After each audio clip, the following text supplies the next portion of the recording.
A menopausa é uma condição que afeta as mulheres geralmente entre os 45 e 50 anos de idade e que sinaliza o fim do ciclo reprodutivo. Ela pode vir acompanhada de diversos sintomas que são um verdadeiro tormento. Entre eles são os calorões, os chamados fogachos, o ganho de peso, o acúmulo de gordura visceral, aquela gordura na barriga, e a piora na sensibilidade à insulina, que aumenta o risco de diabetes e pré-diabetes. Um comentário que ouvimos com muita frequência é que fica extremamente difícil emagrecer depois dessa fase.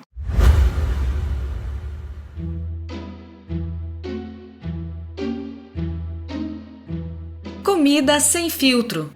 Saúde, low carb, estilo de vida, evidências científicas e, claro, nossas opiniões. Toda semana um episódio novo e gratuito para você. Comigo, Dr. Souto. E comigo, Sari Fontana. Para ser avisado a cada novo episódio e receber as referências bibliográficas no seu e-mail, cadastre-se em drsolto.com.br/podcast.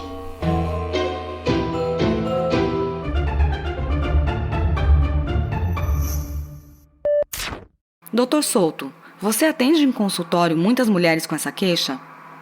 Sim, sem dúvida. Eu atendo muitas mulheres no climatério, quer dizer, aquele período antes da menopausa e já em menopausa. E, de fato, esse grupo compreende uma boa parte das pacientes que eu atendo justamente pelo que você mencionou, Sari, que existe uma tendência de ganho de peso nesse período da vida e uma dificuldade no emagrecimento.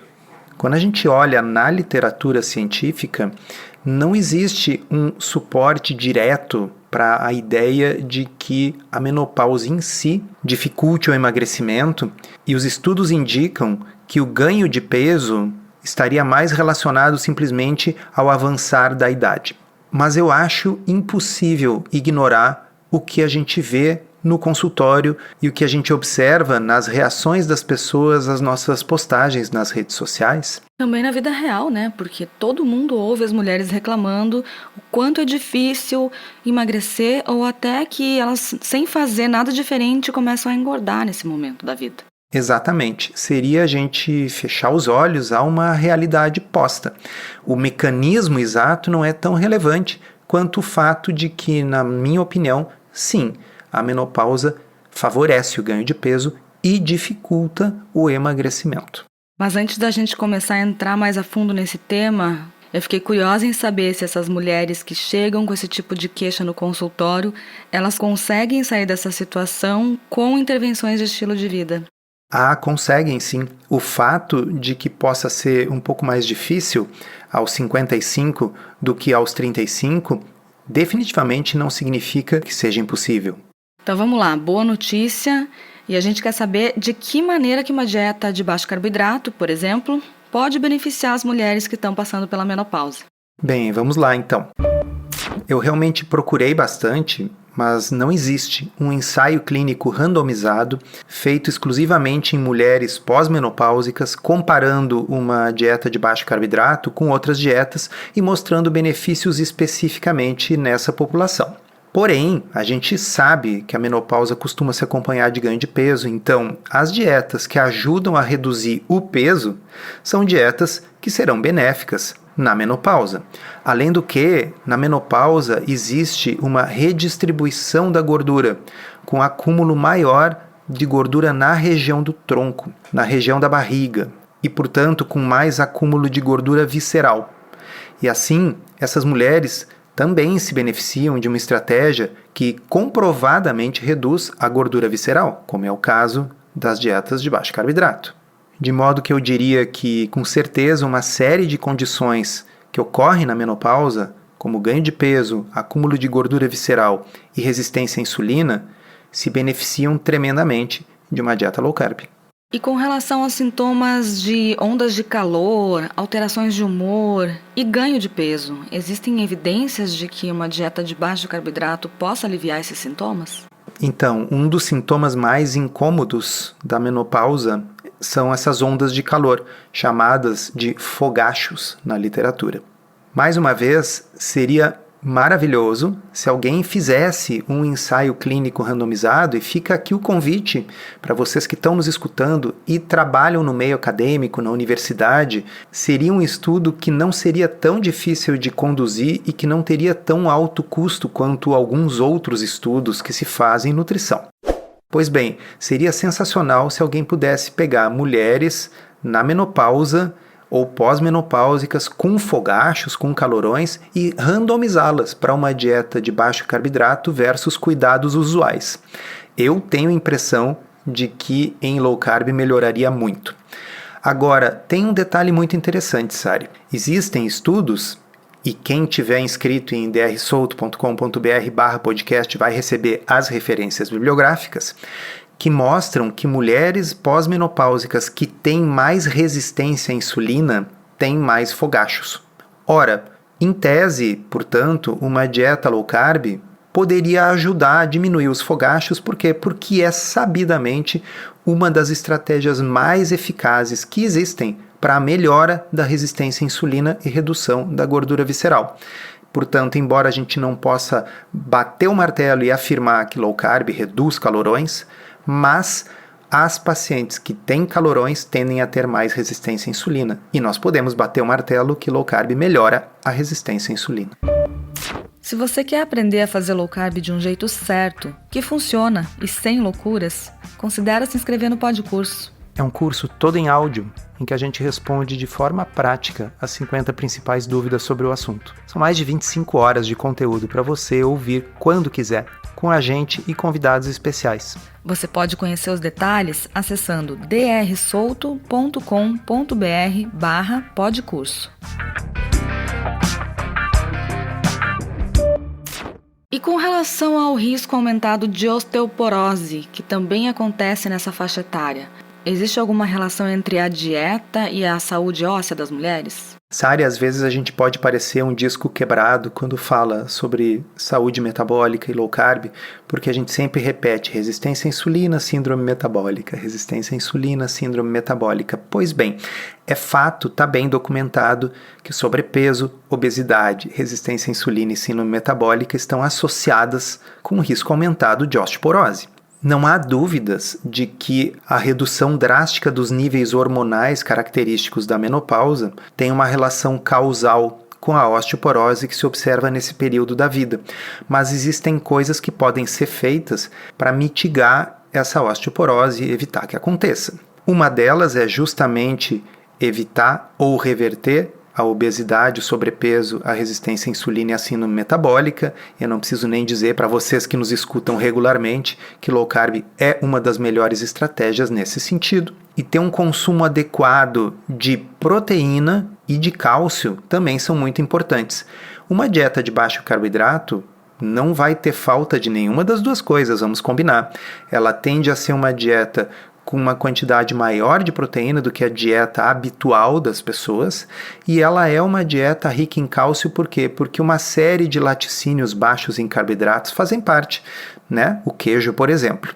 Abrindo parênteses, não que não haja outras fontes de cálcio na dieta para aquelas pessoas que não consomem laticínios, mas é mais para salientar que uma dieta low carb ela é nutricionalmente completa e especificamente alta em proteína, o que tende a favorecer a saúde óssea.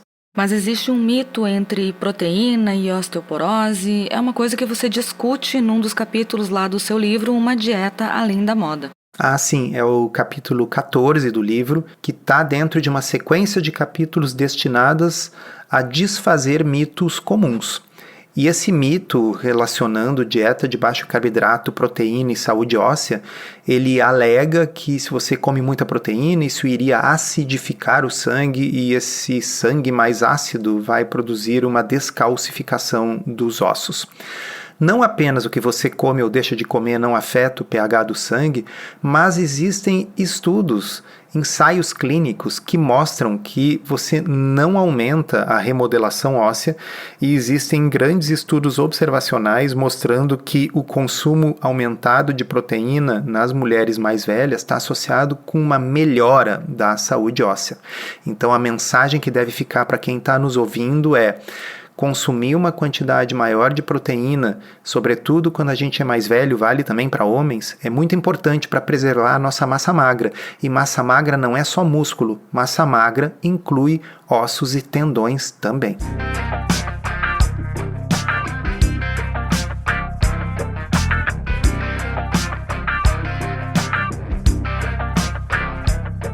Pensando em dieta, existe alguma consideração importante, algum conselho para garantir que uma dieta low carb seja adequada e saudável para mulheres nessa faixa etária? Veja, de uma forma geral, não vai mudar muito nessa faixa etária em relação ao que seria adequado e saudável 10 anos antes nessas mulheres, com exceção daquilo que a gente já mencionou antes, né?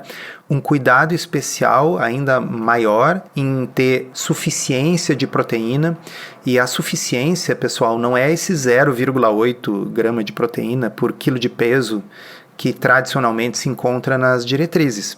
A suficiência aqui seria tentar buscar pelo menos 1,5 grama de proteína por quilo de peso. Lembrando que quando a gente fala em quantidade de proteína, a gente tem que considerar que ela não vai ser equivalente ao peso total do alimento. Por exemplo, 100 gramas de carne não equivalem a 100 gramas de proteína, porque a carne tem outras coisas ali que fazem parte do alimento e que contribuem com o peso. A água, por exemplo, né, é uma coisa que está ali fazendo parte da carne. Então, nesse exemplo, um bife de 100 gramas vai ter cerca de 20 e poucos gramas de proteína. Isso, bem lembrado. E como nós estamos falando em 2024, acho que é importante lembrar algo que nós já cobrimos aqui no nosso podcast, a questão dos medicamentos injetáveis para perda de peso, que, se usados de forma indiscriminada, produzem perda de peso, na qual uma parte significativa do peso perdido pode ser massa magra. Quando utilizado nas doses maiores, até 40% do peso perdido pode ser de massa magra se a pessoa não estiver cuidando para consumir uma quantidade maior de proteína e fazendo a musculação. Pessoal, musculação é importante em diversas fases da vida e vai ficando mais importante quando a gente vai ficando mais velho. Por quê? Porque é natural com a idade, tanto em homens como em mulheres, que haja uma perda gradual da massa magra, se ela não for bem estimulada. Então, a pessoa pode consumir uma dieta ótima, rica em proteína, nutricionalmente completa, mas se essa pessoa for sedentária, ou mesmo se essa pessoa não for sedentária, mas se não houver nenhum tipo de exercício resistido. O que é exercício resistido? É exercício contra uma resistência. Normalmente a gente está falando da musculação, a resistência é a gravidade nos pesos, né? Pode ser o peso do corpo, podem ser até elásticos, mas precisa ser treino de força. Caminhar é muito bom para a sua saúde, mas caminhar não vai assegurar que você não perca massa magra. E para encerrar, eu gostaria de saber se existem riscos ou alguma desvantagem em adotar uma dieta de baixo carboidrato durante a menopausa. Eu penso que a gente deve tomar cuidado em sugerir uma dieta de muito baixo carboidrato, como uma dieta cetogênica, para pessoas magras, fisicamente ativas e metabolicamente saudáveis, porque essas pessoas, primeiro, não vão ter tanto o benefício da composição corporal, obviamente, mas também elas são as que estão mais sujeitas a ter a hiperresposta do colesterol, que é um outro assunto que eu também falo no meu livro, que é uma subida muito exagerada do colesterol que normalmente a gente não vê com dietas de baixo carboidrato em outras populações. Mas veja que isso se aplica a uma subpopulação muito pequena dentro do contexto das mulheres pós-menopáusicas. A verdade, como a gente disse aqui no início do episódio, é que boa parte dessas mulheres vai estar lutando contra excesso de peso, vai estar tendo dificuldade para emagrecer, vai estar ganhando peso, seguindo um estilo de vida parecido com o que ela seguia antes, porém antes ela não estava ganhando peso e agora ela está ganhando peso. Então, para essas, a adoção de uma dieta low carb pode ser, na realidade, uma grande alternativa, uma grande solução. Então, eu diria que o eventual risco estaria associado com aquelas pessoas que, no fundo, não precisariam estar seguindo uma dieta de muito baixo carboidrato. E, pessoal, para quem tem interesse nesse assunto, eu estou finalizando uma postagem que eu vou colocar lá na área de membros do blog Ciência Low Carb, com as informações que a gente comentou aqui, discutindo o que a literatura já nos mostra sobre isso. Encerramos assim esse episódio do Comida Sem Filtro, que foi idealizado, roteirizado e produzido por nós. Se você gostou, divulgue para os seus amigos e inscreva-se na sua plataforma preferida para não perder nenhum episódio. As informações contidas neste podcast são apenas para fins informativos e podem não ser apropriadas ou aplicáveis às suas circunstâncias individuais. Este podcast não fornece aconselhamento médico ou profissional e não substitui a consulta com um médico ou nutricionista. Não use este podcast para diagnóstico ou tratamento médico. Qualquer sugestão é apenas uma recomendação geral, que não é específica para qualquer pessoa ou doença em particular.